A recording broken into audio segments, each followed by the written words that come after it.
आज दोन दिवसांविषयी एकतर आदित्य ठाकरे यांनी जी टीका केली मुख्यमंत्री आणि अध्यक्षांचा दौरा हा माझ्या ट्विटमुळे रद्द झाल्याचा त्यांनी वारंवार उल्लेख केला आहे. यावर तुमचं काय बोलतो? एक गोष्ट अशी आहे की संपूर्ण महाराष्ट्राला कळलं पाहिजे की आदित्यना खोटं बोलण्यासाठी एक शिकवणी लावण्यात आलेली आहे आणि त्या शिकवणीप्रमाणे ते बोलत असतात. 26 तारीखला अध्यक्षांचा दौरा रद्द होतो आणि 28 तारीखला आदित्य प्रेस कॉन्फरन्स घेतात आणि त्याच्यामध्ये टीका करतात आणि नंतरच्या प्रेस कॉन्फरन्समध्ये आपल्यामुळे दौरा रद्द झाला असं हे स्वतःला श्रेय घेण्यासाठी केलेल्या सगळ्या गोष्टी आहेत. आणि मुळातच आपल्याला माहिती आहे की एक मोठं आंदोलन मराठा आरक्षणाच्या संदर्भात चालू आहे. त्याच्यानंतर धनगर आरक्षणाच्या संदर्भात आंदोलनं चालू आहेत, उपोषणं चालू आहेत. अशा वेळेला राज्याच्या प्रमुखांनी परदेशामध्ये जाणं हे न जाण्याचा निर्णय त्यांनी स्वतःहून घेतलेला आहे. कावळा बसायला आणि फांदी तुटायला एकच गाठ पडली हे मी त्यांना काही कावळा म्हणत नाही की ती फांदी म्हणत नाही. ही एक म्हण आहे की कावळा बसायला आणि फांदी तुटायला एक गाठ पडली ही एक म्हण आहे. तर त्याचं क्रेडिट कावळ्याने घेण्याची काय आवश्यकता नसते. परंतु काही बोलत राहायचं. आम्हाला मराठीत लहानपणी मी लहान होतो त्याला मराठीमध्ये एक धडा होता. त्याच्यामध्ये तो एक उंदीर असायचा आणि राजाला त्या उंदराची टोपी मिळाली. तर उंदीर असं आपल्याला माहिती आहे की त्याचं ते मी आता पूर्ण हे करत नाही कारण तुमचं मग खूप मोठं होईल. ते डुम डुम डुमा कसं ते ढोलकी तो वाजवत असतो आणि तो म्हणत असतो राजा भिकारी माझी टोपी घेतली आणि राजाने ती टोपी त्याला देऊन टाकली. तर तो म्हणतो राजा घाबरला माझी टोपी दिली. त्याच्यामुळे त्या ढोलकं वाजवणाऱ्या उंदराला ते ढोलकच वाजवायचं माहिती असतं, बाकी काय माहितीच नसतं. ज्यांना जनतेच्या दुःखाची जाणीव नाही अशा लोकांनी अशी स्टेटमेंट करू नये. नाहीतर आमच्यासारख्या लोकांना सुद्धा असलेला आदर बाजूला ठेवून सगळं बाहेर काढायला लागेल. शेवटी महाराष्ट्राच्या हिताचा विचार करा. ते महाराष्ट्राचे मुख्यमंत्री आहेत. दिवस रात्र महाराष्ट्रासाठी झटतात, लोकांचे अश्रू पुसायला जातात. तुम्हाला मात्र कसं ट्रिपवर जायचं सगळं माहिती असतं, त्यांना ते काय माहिती नाही. एक दिवशी गेले काश्मीरला तर त्याच्यावर सुद्धा स्टेटमेंट देण्या एवढे तुम्ही खालच्या दर्जाला जाता. कुठे फेडणारी पापं? आज तुम्हाला माहिती आहे की टेंबू योजनेची काल फाईल साईन केली मुख्यमंत्री महोदयांनी. बाबर साहेबांनी त्याच्यासाठी जीवाचं रान केलेलं होतं. कशासाठी रान केलं? शेतकऱ्यांना पाणी मिळालं नव्हतं म्हणून जीवाचं रान केलं. 3-3 वर्ष ते पाठपुरावा करत होते. 2.5 वर्ष त्यातली तुमचा काळ होता. साधं त्याला मान्यता देण्यासाठी सुद्धा मुख्यमंत्र्यांचं पेन हललं नाही. आणि ज्याला त्यांनी तुमचा पाठिंबा काढून घेतला त्याला मात्र तुम्ही त्यांना खोके म्हणणार. त्या माणसाने किती काम केलंय, दुष्काळी भागासाठी किती काम केलंय. जो मनुष्य या वयामध्ये सुद्धा रोज 50-100 किलोमीटर ट्रॅव्हल करतो आपल्या मतदारांना भेटण्यासाठी. त्यांना पैशाची गरज नसते, त्यांना पाण्याची गरज असते. आणि ते पाणी सुद्धा तुम्ही त्यांना देऊ शकलेलं नव्हता. ही वस्तुस्थिती आहे. आणि म्हणून तुम्हाला जे करायचंय, तुमचं जे काय पॉलिटिक्स असेल, ज्याला पॅलेस पॉलिटिक्स म्हणतात की आपल्या घरामध्ये बसायचं आणि राज्य करायचं, हे दिवस आता गेलेले आहेत. आणि म्हणून एवढे लोकप्रतिनिधी तुम्हाला सोडून गेले. त्याला सुद्धा तुम्हाला एक नॅरेटिव्ह शिकवण्यात आलं. त्याला खोके म्हणा, त्याला अमुक म्हणा. हे बघा, जनतेचं प्रेम आणि ह्या प्रेमावर आमदार खासदार निवडून येत असतात आणि त्या जनतेची अवहेलना तुमच्यासारख्या लोकांकडून होते आणि म्हणून हे आमदार खासदार बाहेर पडतात. कसले विषय घेता? 80% समाजकारण आणि 20% राजकारण हा दिलेला मंत्र आहे बाळासाहेबांनी. तुम्ही 100% राजकारण करता. त्याच्यामुळे तुमच्यावर बोलण्याची सुद्धा इच्छा नाही. जे काय बोलता त्याची खात्री महाराष्ट्राच्या जनतेने करून घ्यावी. नुसती एक मीडियाची टीम उभी केली आणि मग ते खोटे मेसेज सगळ्यांकडे पोचवत राहिले तर ते सत्य बिलकुल नसतं. अध्यक्षांचं पत्र आवश्यकता असेल तर मी अध्यक्ष महोदयांना भेटेन. आताच योगायोगाने मी अध्यक्ष महोदयांकडे गेलेलो होतो. 26 तारीखचं त्यांचं पत्र आहे आणि त्यांच्या दौऱ्याचा 1 रुपया सुद्धा खर्च हा महाराष्ट्र शासनाचा नव्हता. आणि महाराष्ट्राचा शासनाचा खर्च अवश्य केला पाहिजे जर तुमच्याकडे इन्व्हेस्टमेंट येणार असतील. डायरेक्ट फॉरेन इन्व्हेस्टमेंट जेवढ्या या सरकारच्या काळामध्ये आलेल्या आहेत कधी आलेली नाही, ती वस्तुस्थिती आहे. आपण मागे गेलो होतो, आपण कर्नाटकाच्या मागे गेलो होतो, आपण गुजरातच्या मागे गेलो होतो. पुन्हा एकदा महाराष्ट्र पुढे येतोय. हे तुमच्या पोटात दुखतं का?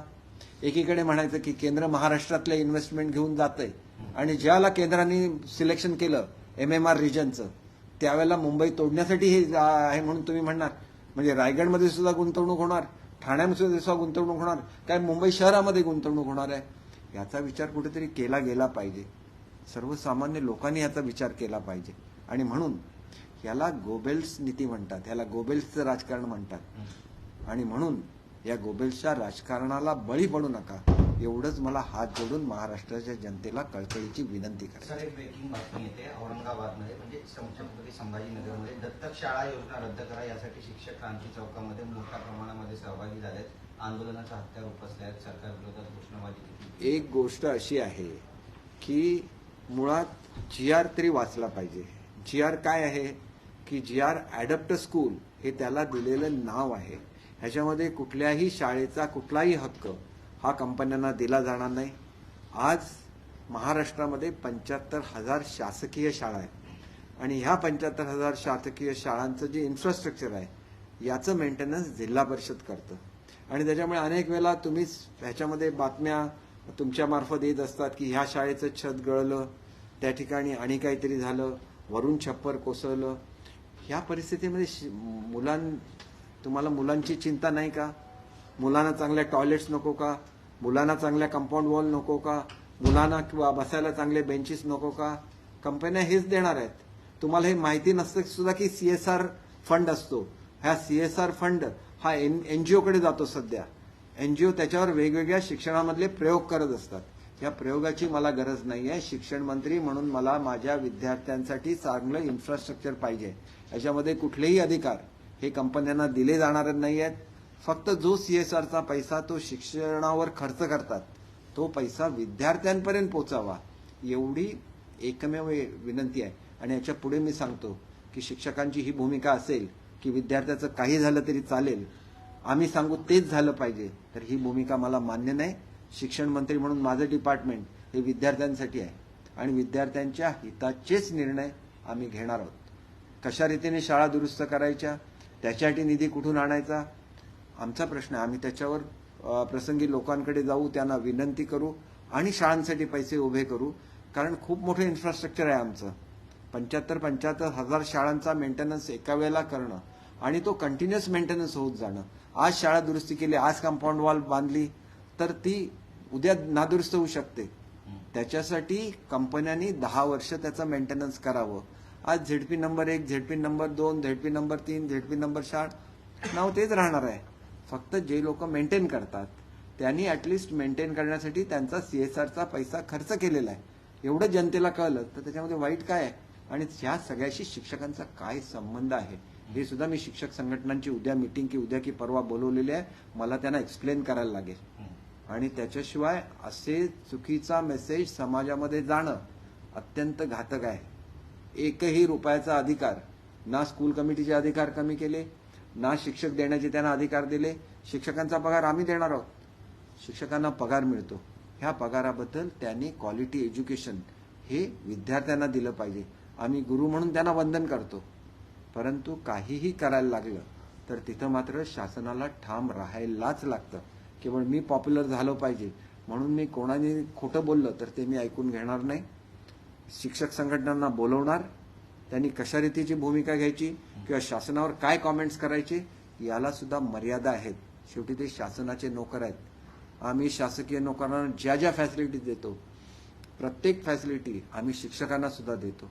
आम्ही त्यांना वंदन करतो, आम्ही त्यांच्याबद्दल आदर राखतो आणि म्हणून शिक्षकांचे सगळे प्रश्न सोडवले. गेल्या 1 वर्षांमध्ये शिक्षकांना जेवढ्या फॅसिलिटीज मिळाल्या गेल्या अनेक वर्षामध्ये मिळाल्या नव्हत्या. शिक्षक म्हणजे फक्त काही आमच्या गव्हर्नमेंट स्कूलचे शिक्षक नाही, आमच्याकडे ग्रँटेबल स्कूल्स आहेत. ह्याच्यासाठी आम्ही कोट्यावधी रुपयात पगारावर खर्च करत असतो. त्याच्यामध्ये 30,000ची भरती आम्ही करतोय, गरज लागली 50,000ची भरती आम्ही करणार आहोत. परंतु ह्या सगळ्या सिस्टममध्ये विनाकारण काहीतरी बोलायचं, काहीतरी नवीन वाद निर्माण करायचा, याच्यापेक्षा मुलांना शिकवणं ह्याच्यावर लक्ष केंद्रित करा. आम्ही कुठलाही अन्याय शिक्षकांवर केलेला नाही. आमचा एकही शिक्षक कमी होणार नाही आहे. हीच बाब जी आहे, हीच एक सर्क्युलर काढलं कमिशनरने. बघा, माझ्या परवानगीशिवाय एकही शाळा बंद होऊ शकत नाही. त्या सर्क्युलरमध्ये सुद्धा लिहिलेलं आहे की कुठली शाळा बंद केली जाणार नाही. पण मुलांना चांगलं शिक्षण घेण्याचा अधिकार नाही का? त्यांना खेळण्याचा अधिकार नाही का? त्यांना चांगल्या सुविधा घेण्याचा अधिकार नाही का? आणि मुलांचं हित आणि शिक्षकांचं हित या दोघांमधला शिक्षकांचं हितावर कुठलाही बाधा येत नसताना विनाकारण काहीतरी त्याच्यामधून एक नॅरेटिव्ह सेट करायचा अतिशय चुकीचा आहे. मी तातडीने सगळ्या संघटनांना बोलवणार आहे आणि हा प्रकार ताबडतोब थांबला पाहिजे. नुकतंच एक ट्विट आदित्य ठाकरेंना परत एकदा केलेलं आहे. कुठल्याही प्रकारची राजकीय पद्धती नाहीये तर हे कशाला चाललेले अशा पद्धतीचा सवाल त्यांना उपस्थित केलाय. हे बघा, कोणी कुठलं काम करावं हा ज्या त्या मंत्र्यांचा अधिकार आहे. तुम्ही कधीही महाराष्ट्रातल्या मुलांची काळजी केली नाही. मी स्वतः जर्मनीला जाऊन आलेलो आहे. 4 लाख नोकऱ्या पाहिजेत जर्मनीला. 4 लाख स्किल्ड मॅनपॉवर पाहिजे. तुम्हाला कधी वाटलं नाही की या मुलांना स्किल द्यायचं, या मुलांना जर्मन लँग्वेज शिकवायची? तुम्हाला कधी वाटणारच नाही, कारण तुम्ही आरामात आहे. काही नाही केलं तरी तुमचं अगदी पॅलेस भरभराट होत असते. आमचं तसं नाही. आम्ही गरीब मुलांना नोकऱ्या नाही मिळत त्यावेळेला आमचा जीव जळतो. आम्ही त्यांच्यासाठी दिवसरात्र काम करत असतो. आज आमचं एमओयूचा ड्राफ्ट तयार होतोय. जशी आमची महाराष्ट्राची कमिटी बनली तसं बेडेन व्युटनबर्गने स्वतःच्या मिनिस्टरची कमिटी नेमलेली आहे. तुम्हाला काय माहिती आहे, नुसतं काहीतरी बोलत राहायचं, काही इंटरनॅशनल प्राइजेस पाहिजे म्हणून काहीतरी करायचं. ह्याच्या पलीकडे तुम्ही पर्यावरणामध्ये काय केलं? एक नदी तरी महाराष्ट्रातली साफ केली का? पर्यावरण मंत्री कशासाठी असतो? आज पंचगंगा नदी साफ होते आहे, आज पुण्याची मुठा नदी साफ होते आहे. तुमच्या काळामध्ये का काम बंद पडलं? याचं उत्तर दिलं पाहिजे. स्वतःचं पॉलिटिक्स करण्यासाठी काहीही निर्णय घ्यायचे. मी याच्यावर तासन तास बोलू शकतो, कारण मनुष्यानी हृदयातून बोललं पाहिजे. गरिबासाठी काम करताना ते मनापासून केलं पाहिजे. तुमचं राजकारण तुम्ही करणार, गरीब मुलांच्या नोकऱ्याचंही नाही करणार. एखादा उद्योग बाहेर गेला की 25 दिवस त्याच्यावरच बोलत राहणार आणि आलेल्या उद्योगांवर काही बोलणार नाही. तुम्हाला काय काळजी आहे मुलांची? तुम्हाला काय काळजी आहे महाराष्ट्रातल्या मुलांची? तिथं पंतप्रधान महोदयांनी स्किल डेव्हलपमेंट सुरू केलं. लोढा साहेबांनी एका वेळेला 1.5 लाख मुलांना नोकऱ्या दिल्या. तुम्ही 1,500 मुलांना तरी नोकऱ्या दिल्यात का? आता ही संख्या 3 लाखावर पोहोचली आहे. अभ्यास करायला येत नाही का? खोटं जेवढं शिकवलं तेवढंच बोलायला येतं का? आणि हे सगळ्या महाराष्ट्राने ऐकलं पाहिजे की बाळासाहेबांचा वारसा चालवत असताना गरिबांच्या बद्दल विचार करायचा नाही. आता मी तिथं गिरणी कामगारांना भेटून आलो. मग तुम्हाला सुचत नव्हतं का? मराठी मनुष्य रस्त्यावर आला, त्याची महिन्याची भाडी मिळत नव्हती, त्याला तुम्हाला काय सुचत नव्हतं का? हे बघा, केवळ टीव्हीशी बोलणं, तेवढा वेळ काढणं यांनी काम होत नाही. मनापासून काम करायला लागतं, त्याच्यासाठी मन जळायला लागतं. म्हणून आमच्यासारखी लोक आपले मोठे मोठे उद्योग सोडून राजकारणामध्ये आले. आम्ही खादीची वस्त्र घातली. कशासाठी घातली? त्याच्या मागे एक भावना आहे की ही खादी ज्यावेळेला आम्ही घालतो त्यावेळेला 10 लोकांना रोजगार निर्माण होत असतो. तुम्हाला त्याची काय माहिती असणार? हे बघा, लोकांसाठी मनापासून काम केलं पाहिजे. त्याच्या शिकवण्या लावून घ्या, त्यावेळेला तुमच्यामध्ये सुधारणा होईल असं मला वाटतं. नाही, पण मराठी माणसाची जी अवस्था आहे त्याला फक्त शिंदे सरकारच जबाबदारी असा आरोप केलाय संजय राऊतांनी. हे बघा, संजय राऊत काय बोलतात? अहो, तुमचं 25 वर्षामध्ये सत्ता आहे. 12 वर्ष बिल्डरना नोटिसा नाही दिल्या गेल्या. ती लोक आज ट्रान्झिट कॅम्पमध्ये आहे. तरी त्या ट्रान्झिट कॅम्पची जाऊन अवस्था बघितली आहे का? तिथं किती उंदीर फिरतात बघितली आहेत का? पहिल्यांदा महापालिकेचे अधिकारी जायला लागले ट्रान्झिट कॅम्पमध्ये ज्यावेळेला मी पालकमंत्री झालो त्यावेळेला. मग मलाच का पालकमंत्री व्हायला लागलं? कारण गरिबांबद्दल आदर असलेला, गरिबांसाठी तळमळीने काम करणारा असा एक कार्यकर्ता मुंबईसाठी आवश्यकता आहे. म्हणून शिंदे साहेबांनी मला इथं आणलं. आणि मला तुम्हाला एकच सांगायचं आहे, बघा, कधीतरी बोलताना मी डिटेलमध्ये बोलेन. माणसांचे वेगवेगळे चेहरे असतात आणि म्हणून खोट्या चेहऱ्यावर भुलून जाऊ नका. ही महाराष्ट्राची भूमी आहे, ही क्रांतिकारांची भूमी आहे आणि त्याच्यामुळे अशा विचारांना तिथं स्थान असता कामा नये. आपलं राज्य मोठं व्हावं लागेल तर 10 वेळा दौरे केले तरी चालतील, पण राज्याला समृद्धी आली पाहिजे ही भूमिका घेऊन महाराष्ट्राला मोठं करायला लागेल. आणि त्याच्यासाठी आमचं सरकार काम करतंय आणि हे काम आज लोकांना दिसतंय. कालपर्यंत रस्ते साफ का होत नव्हते? कालपर्यंत सौंदर्यीकरण का होत नव्हतं? कालपर्यंत दवाखाने का बनत नव्हते? अनेक गरीब लोक अशी असतात की ज्यांना डायलिसिसचा उपचार नाही मिळत. आज डायलिसिसचे वेगवेगळी युनिट्स उभी राहिली मुंबईमध्ये. गरीब लोक अशी असतात की मला डायलिसिस परवडत नाही, त्याला 1,500 रुपये, म्हणून दिवसाला डायलिसिस पाहिजे तर आठवड्यातून एकदा डायलिसिस घेणारी लोक सुद्धा मुंबईमध्ये आहेत. ही वस्तुस्थिती आहे. तुम्हाला कधी ते दिसणार नाही, कारण तुम्ही कधी ते जग बघितलेलं नाहीये. आम्ही हे जग बघतो, म्हणून आम्ही ताबडतोब आज सायनला डायलिसिसचं सेंटर तयार आहे. अशी डायलिसिस सेंटर मुंबईमध्ये सगळीकडे होणार आणि हे करणं आमचं काम आहे. कारण मुंबई ही महाराष्ट्राची राजधानी आहे, महाराष्ट्राचा गौरव आहे. भारताची आर्थिक राजधानी आहे आणि तिथं डायलिसिस शिवाय कोणाचा तरी जीव जाणं हे सुद्धा मुंबईला शोभादायक नाही आहे. आणि म्हणून मी सांगतो आम्ही काम करणार, यांना बोलणाऱ्यांना बोलत राहून दे. शेवटी एक दिवस असा राहणार आहे की ज्यावेळेला लोकांना ही वस्तुस्थिती कळेल की तुम्ही लोकांना न्याय देत नव्हता, आमदारांच्या मतदारसंघातली कामं करत नव्हता म्हणून आमदार निघून गेलेले आहेत, त्या दिवशी तुमचे हे खोके फोके सगळे बंद होणार आहेत आणि त्या दिवशी तुम्हाला कळणार की जनता काय असते, कार्यकर्ता काय असतो आणि संघटना म्हणजे काय. या शिवसेनेचा दसरा मेळावा कुठे होणार आहे या यावर्षी? दौऱ्यांवरून आदित्य ठाकरे परत एकदा टीका करताना पाहायला मिळतात. त्यांनी म्हटलंय की हे सरकारच आर्थिक केलं आहे. हे बघा ते काय बोलतात ना, शिकवलेलं रोज बोलतील आणि तेवढी जर मी उत्तरं द्यायला लागलो तर मला काम करायला सुद्धा मिळणार नाही. मी तुम्हाला सांगतो लिटरली मी 1 सेकंद झोपलेलो नाही.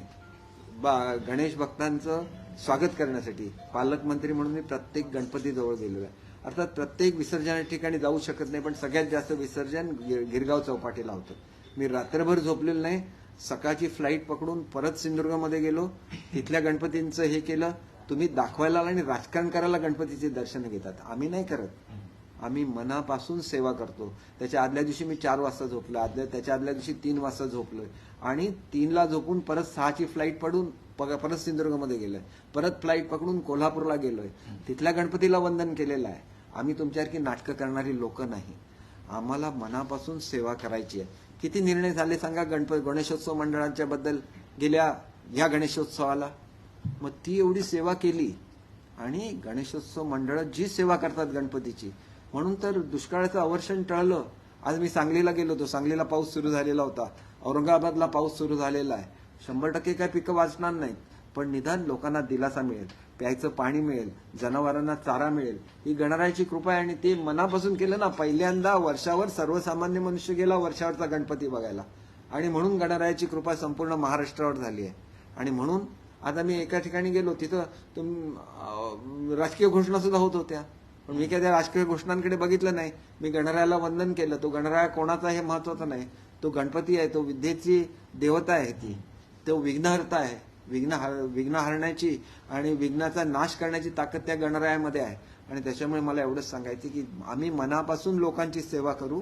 जो काही निर्णय लोक घेतील तो निर्णय तुम्हाला मतपेटीतून दिसेल. लोकसभेला अनेक मंत्र्यांना भाजपच्या वतीनं उतरवणार आहेत अशा पद्धतीची माहिती मिळते. खरं तर दक्षिण मुंबईमध्ये सुद्धा भाजपची तयारी सुरू असल्याची देखील माहिती मिळते. तुमचा त्या ठिकाणी खासदार आहे, कसं असणार आहे आगामी काळामध्ये? नाही बघा, ह्या सगळ्या अफवा असतात. तयारी ही करायलाच लागते. सेनेचा उमेदवार असला तरी त्याचा प्रचार करायला लागेल, भाजपचा उमेदवार असला तरी त्याचा प्रचार करायला लागेल आणि राष्ट्रवादीचा उमेदवार असला तरी त्याचा प्रचार करायलाच लागेल. कारण युती म्हणून आम्ही एक संघ आहोत, परंतु महायुतीमध्ये राष्ट्रवादी सुद्धा आहे, त्या ठिकाणी RPI सुद्धा आहे आणि त्याच्यामुळे ज्या ज्या लोकांना तिथं तिकीटं दिली जातील त्यांचा प्रचार करायलाच लागेल आणि त्याच्यासाठी संघटना मजबूत पाहिजेच. आणि हे बघा, ही निवडणूक ही भारताच्या कसोटीचा क्षण आहे. मोदी साहेबांनी 11व्या क्रमांकावरून भारताला 5व्या क्रमांकावर नेलं. तुमच्या राजकारणापेक्षा राष्ट्र मोठं आहे आणि तुम्ही कुठल्याही बुरख्याखाली वावराल परंतु राष्ट्राचं हित तुम्ही करू शकला नाही. ते मोदी साहेबांनी केलेलं आहे, ही वस्तुस्थिती आहे. आणि म्हणून राष्ट्र मजबूत असेल तर आम्ही सगळे मजबूत आहोत. आणि म्हणून हे जे राजकारण आहे हे किती खालच्या पातळीवर न्यायचं याला मर्यादा आहेत. आणि आम्हाला आमच्या पंतप्रधानांच्यासाठी आणि आमच्या राष्ट्रासाठी आम्हाला लढाई करायची आहे. आणि ती लढाई केवळ नावं बदलून होत नाही. तुम्ही तोच UPA आहात ज्यांनी सगळ्यात जास्त भ्रष्टाचार केला, तुम्ही तोच UPA आहात त्याच्याविरुद्ध अण्णा हजारेंनी आंदोलन केलं आणि तुम्हाला खाली खेचलं आणि तोच तुमचा खरा चेहरा आहे. थँक्यू. आता काय करतो